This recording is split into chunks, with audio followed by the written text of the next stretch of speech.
صرف case register نہیں ہونا چاہیے بلکہ ان کو اریسٹ ہونا چاہیے، اور ہم لوگ ہمارے ریپرزنٹیشن میں سپریم کورٹ کے اس ججمنٹ کا کوٹیشن بھی دیے جو سپریم کورٹ نے honourable supreme court division bench نے سول نمبر 943/2021 میں کہا کہ سپریم کورٹ نے کہا کہ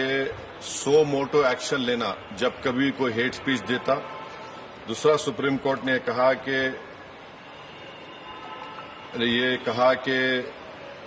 any hesitation to act in accordance with this direction will be viewed as contempt of this court and appropriate action will be taken against the erring officers۔ تو ہم یہ judgment کا بھی حوالہ کمشنر پولیس حیدرآباد کو دیے۔ ہم امید کرتے ہیں کہ امیڈیٹلی ایکشن لیا جائے گا، اور ہم سی پی سے ہمارے ریپرزنٹیشن پر کمشنر پولیس نے حیدرآباد سائبر سیل کے سینئر موسٹ آفیسر کو یہ آرڈرز دیا ہے کہ سائبر سیل میں اس کا کیس رجسٹر کرے، اور ہم ان سے یہ بھی ریکویسٹ کیے کہ جتنے سوشل میڈیا پلیٹ فارم پر یہ جو بکواس اور بیہودگی اور جو گندگی کی زبان اس شخص نے استعمال کی ہے ہمارے رسول صلی اللہ علیہ وسلم کے خلاف، اس کو ہٹایا جائے۔ تو انہوں نے کہا کہ وہ سوشل میڈیا پلیٹ فارم کو بھی وہاں پر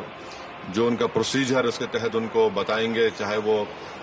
یوٹیوب ہو، جو بھی فیس بک ہو، جو بھی سوشل میڈیا ہو، تاکہ ہم یہ نہیں چاہتے کہ ان کی یہ گندگی کے الفاظ لوگ سن کر ان کو ایک ذہنی اور قلبی تکلیف بھی ہو رہی ہے، اور تو ہم امید کرتے کہ وہ بھی ہوگا۔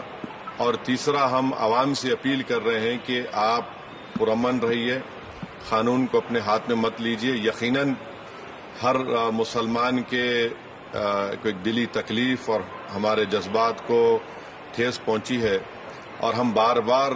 سب سے کہہ رہے ہیں کہ آپ کرٹیسائز ہم کو کر سکتے آپ، مگر آپ اس طرح کی زبان ہمارے پروفٹ محمد صلی اللہ علیہ وسلم کے بارے میں استعمال کرنا غلط بات ہے بالکل۔